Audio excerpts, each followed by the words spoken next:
Hello, people. Austin50 again. Okay, so I've just finished playing Gotham Knights on the Xbox Game Pass, and you know what? The game's actually not too bad. Obviously, a lot of people are going to think that this game is a sequel to Arkham Knight, and it's actually not. This game is actually set in its own universe, so to speak, and I mean, can't really give this game really a positive review because I feel as though the game was actually shit. I only played the game simply because I didn't really have much else to play. To be honest, I've played quite a lot of games in the Game Pass, and I've got games to play, but this was just a storyline game I wanted to play for now. And yeah, there was probably a lot of good potential for the game, but I feel as though the game lacks a lot of things which we should expect for games which are on the newer generation of consoles. Now, this game, in my opinion, it plays a lot like if you've ever played the game Infamous on the PlayStation, or if you've ever played the game Prototype, or some of the earlier Assassin's Creed games. This game kind of plays like that, whereas you've got like a map and you've got a lot of space fillers where you fight crime, do this, and this, and you collect. There's collectibles all over the map. You have like obviously you've got two vehicles in the game. You've got the fastbat and you've got the bat cycle. So obviously you've got like your racing, like side quests and stuff like that. You've got your parkour side quests where you've got to jump and get to the right locations in like a certain amount of time.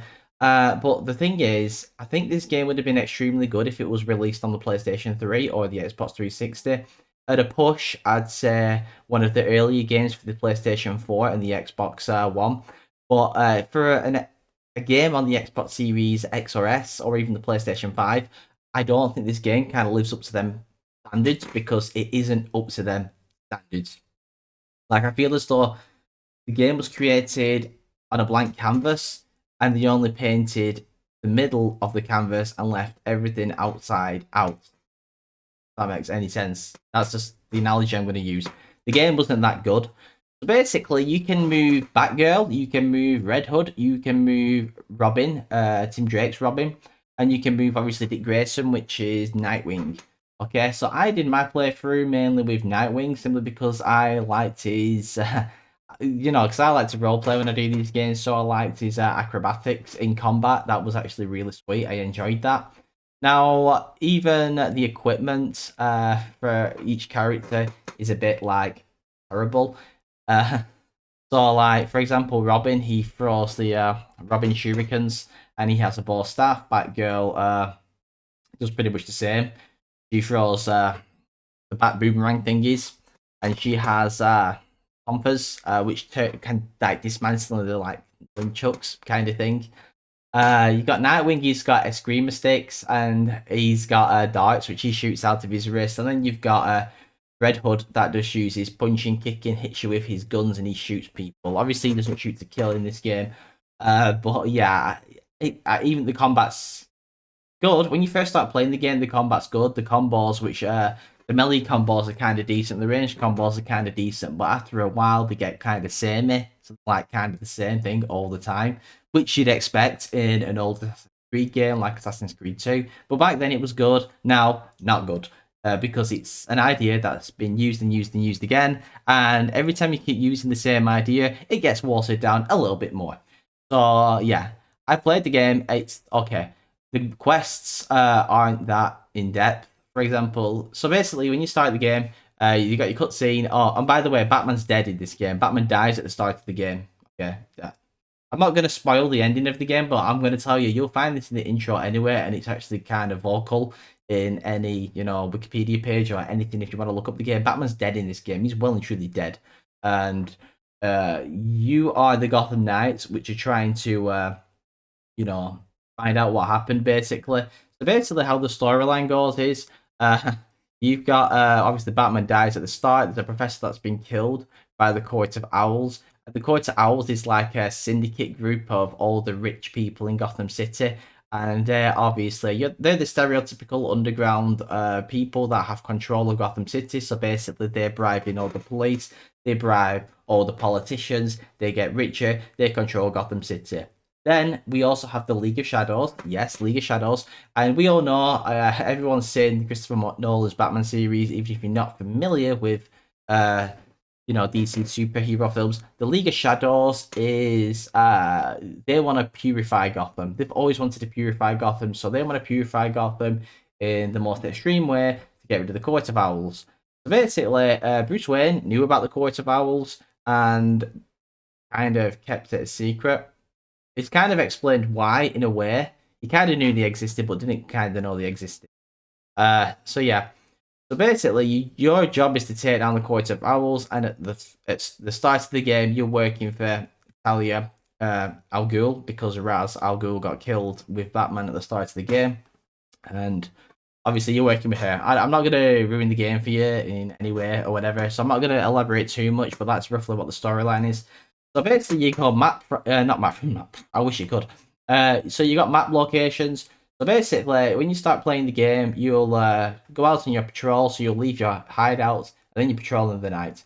And then what you do is you go around, you fight crime, and then you level up, get consumable items, so you can upgrade your gear, such as your suit, your darts, and your weapon. Your weapon never changes, but then again, that's a letdown in my opinion, because Batman always had different weapons. So the other characters don't. The characters in the game are not supposed to be as good as Batman. They're not supposed to be, because Batman's fucking hardcore. But they've made him so shit. It's like you move Nightwing. I move Nightwing, and it's like this shit he doesn't know how to do. Like, you'd think he were fighting crime for the first time in his fucking life. It's ridiculous. You were the original Robin. You've been fighting crime all your fucking life. So you're doing these things. You're questioning yourself. You should literally be as good as Batman by this stage. Like, you should be. Like, they really are. It's like all four of the heroes you move. Even four of them together are not as good as Batman. So it's ridiculous, to be honest. Yeah.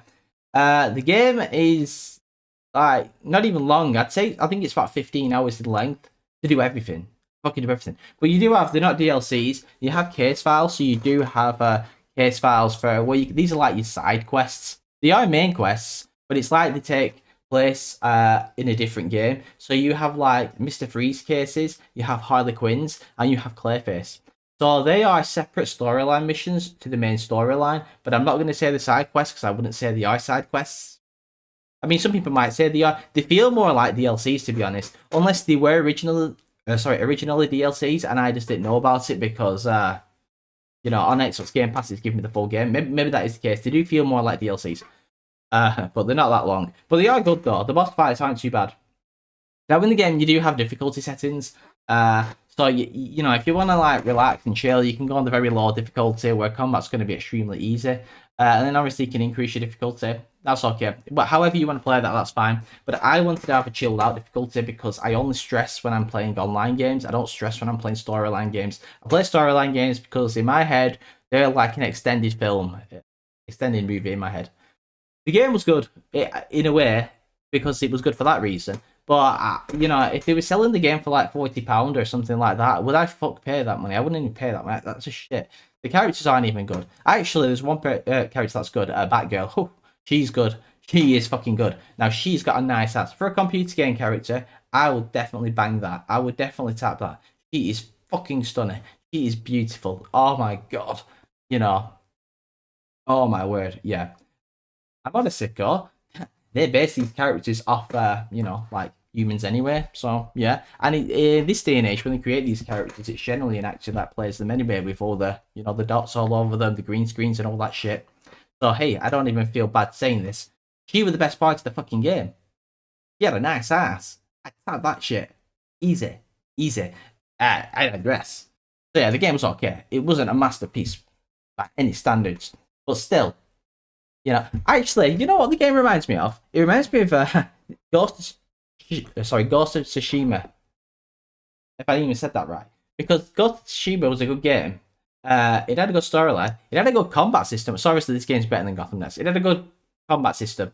Okay. But after a bit, after a couple of hours, after 5 hours into the game gets the same thing. It gets boring. It's like you do the main quest in Ghost of Tsushima, and then all of a sudden you're doing side things, which I call space fillers, where you're like chasing foxes, doing this, like Assassin's Creed Valhalla, where all of a sudden you go from the main quest to building rock curtains. It's like, fuck me, we don't want to keep doing that. That just feels as though developers are putting extended time with these space fillers in these games just to create game length.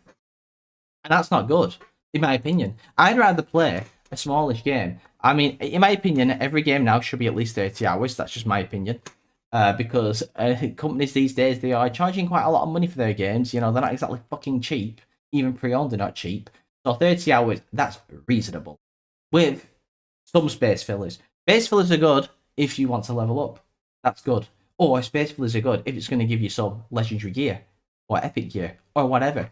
But not space fillers for no fucking reason. That's absolutely ridiculous.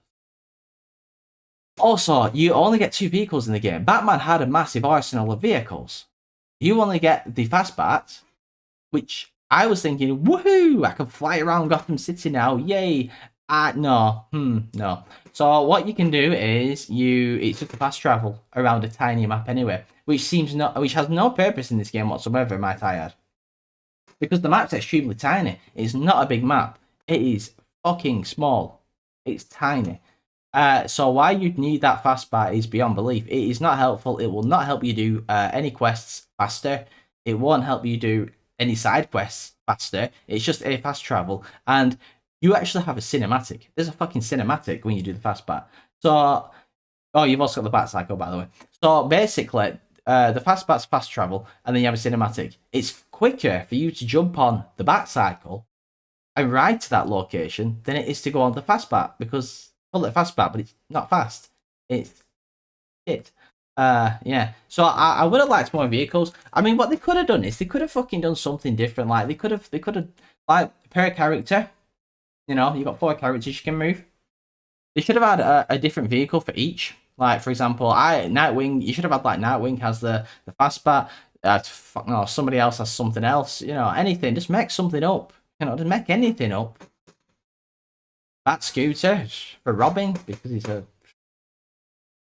And I don't know, do something different. He got lazy. It's like they were creating a game and thought, yeah, okay, we've done good here. Let's just copy and paste the code for every character. It'll be fine. You know, it's not gonna matter. No one will notice. No one will complain. No one will make a YouTube video and complain. Sorry, folks, I need this shit. But it wasn't. Oh. I don't feel as though I've wasted my time playing this game simply because I'd had nothing to play anyway. And I think it took me around 2 weeks to complete. I haven't been that busy, but I've been slacking a bit. So I mean, I probably could have completed it a bit sooner. You know, get it out of the way.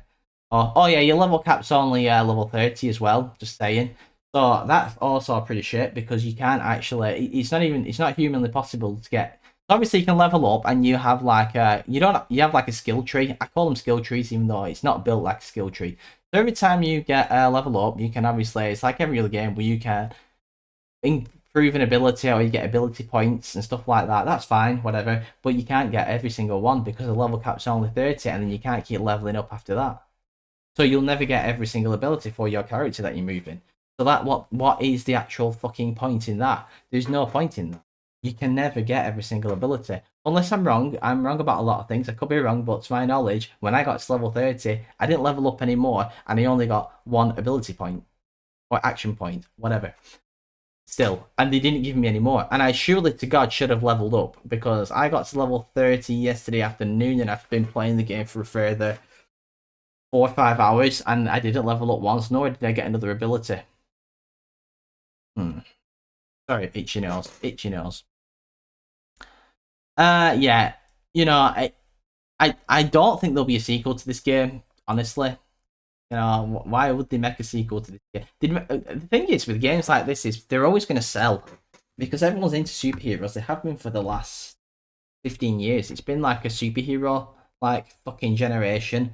Where, like, even if you look at the Marvel series, they just constantly keep bringing out new Marvel films. Every fucking year or every other year. Constantly. and they keep joining the characters up. You know, and they do that with DC as well. You know, it's just constant films over and over again. And same again, constant games, keep bringing the games out. Everyone's into all this shit. Everyone's into it all. So the games are always going to sell because people love superhero stuff. And that's the problem, you see. So, in a way, just because people love like superheroes, developers feel as though let's piece together a piece of shit game with everyone's favorite superheroes, and people are going to buy it. Cash in hand. Nobody cares. No one's going to second guess this. But actually, people, I'm onto this. You know, I'm not stupid. I know what game developers are trying to do. And you know what? It's actually really pissy fucking mechanics because it literally is like copying somebody else's homework but changing it up a little bit.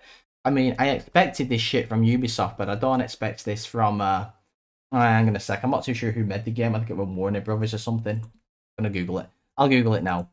Gotham Knight. Okay, here we go. I've loaded it up. I've got it on the thing.